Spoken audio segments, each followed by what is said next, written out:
to welcome the Executive Director of Vermont Pride, David Townshend.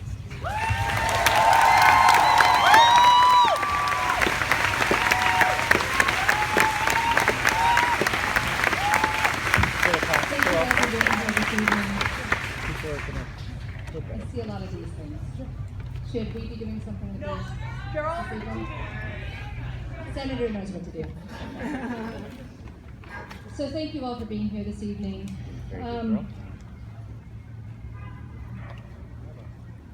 So much went into putting this on. I will be louder, yes.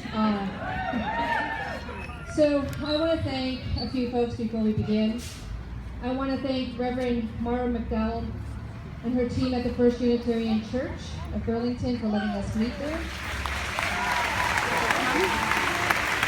I would like to thank Burlington Police Department Chief Brandon Gattoso and other law enforcement officers who reached out immediately to the Pride Center of Vermont to make sure we were okay.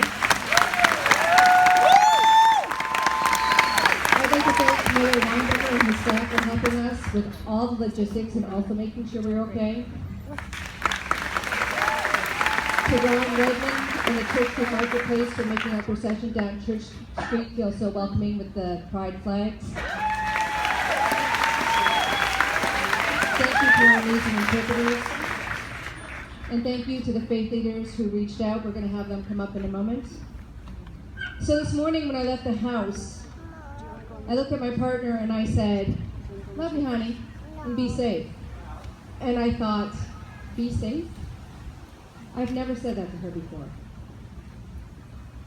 It's Pride Month around the world, and even though we do Pride in September here, we can feel Pride here in Vermont right now. And the shootings that happened in Orlando were carried out in a gay bar at Latin night. Bars have been central to the LGBTQ culture. It is a place where we can be who we are. We see our family, we see the people who accept us, who embrace us. It is a place that we go for refuge from a really hostile world. And even that safety was taken from most of us when the shooting happened. Here in Vermont, we have the Pride Center of Vermont, we have Outright, and we have Green Mountain Crossroads. These are our safe spaces here, and I encourage anybody who wants to come and talk to come and find us. What I want you to know is that with all the hate rhetoric that we keep hearing from political leaders, not anyone here tonight,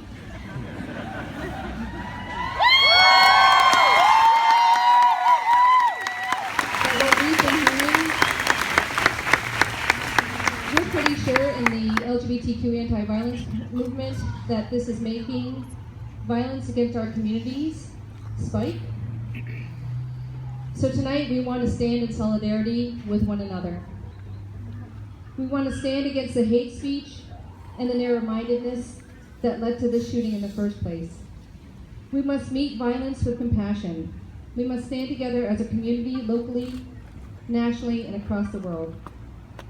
And we must work hard to secure and keep safe spaces for each and every member of our community. And so I have a couple more thank yous. I want to thank the Pride Center of Vermont for bringing us all together. Yeah. And I want to thank all of you for being the most amazing community that I could ever hope to be a part of. Thank you so much. And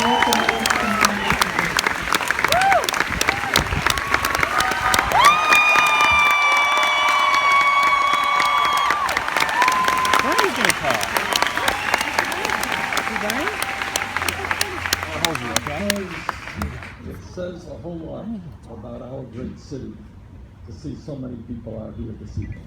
Thank you all for being here.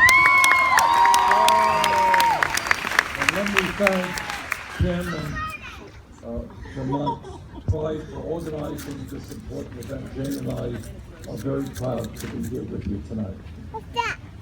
On any given Saturday night, the American people from coast to coast, they like to get out and they like to dance and they like to party.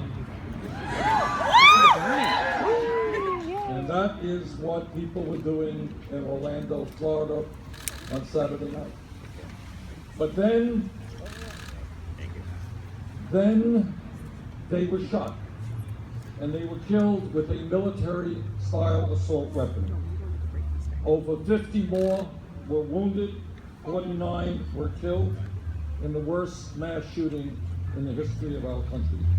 And I know I speak for everyone here in offering our condolences to the families who lost their loved ones, and our hopes and prayers for a full recovery for all those who were wounded. It is impossible to fully understand what goes on in the sick mind of somebody who commits an atrocity like this.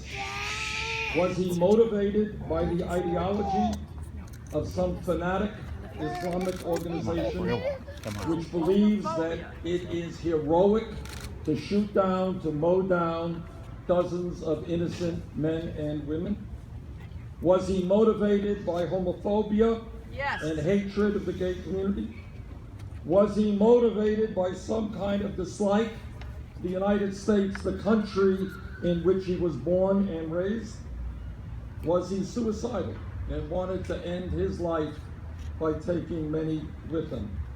We may never know the answers to those questions, but this is what we do know and must never forget.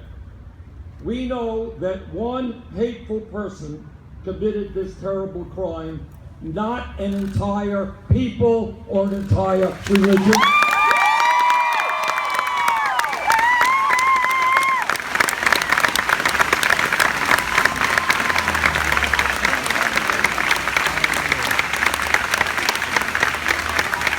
And Muslim people did not commit this horror. A man named Omar Martin did. To blame an entire religion for the acts of a single individual is bigotry, pure and simple. It is not what this country is about and not what this city is about.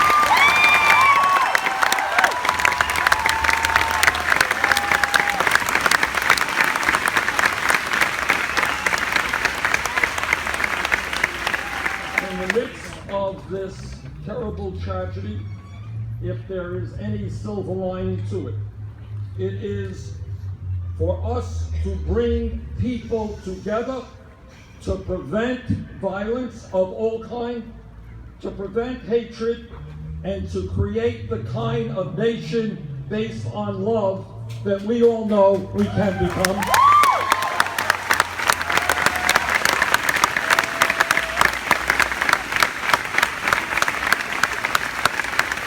As Tim just mentioned, our job is not to allow politicians, Mr. Trump or anyone else, to divide us up by where our family came from, the color of our skin, our religion, or our sexual orientation.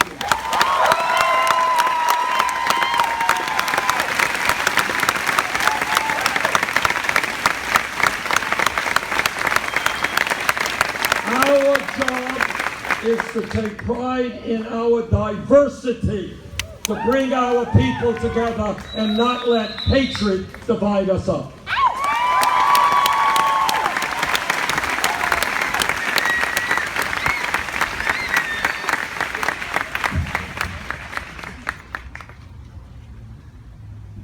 We know that ISIS is a barbaric organization, and we know that it must be destroyed. But what we also know right now is that more than any other people on earth, it is the Muslim people who have been hurt by ISIS by the hundreds of thousands.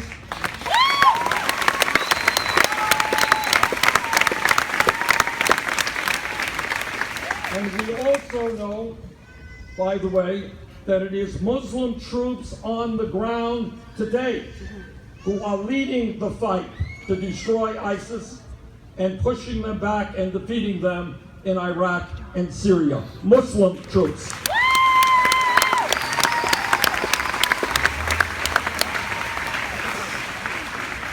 The last point that I would make is all of you know that the weapon used in Orlando was legally purchased. And it is time for us to really rethink something that I have believed for decades, whether or not it makes sense for people today to be able to walk into a store and purchase a military-style weapon which has one purpose and one purpose alone, and that is to kill people. So let me just conclude by taking great pride in our extraordinary community. It is great to be back with you today, and Jane and I thank you so much for all that you have done. Thank you.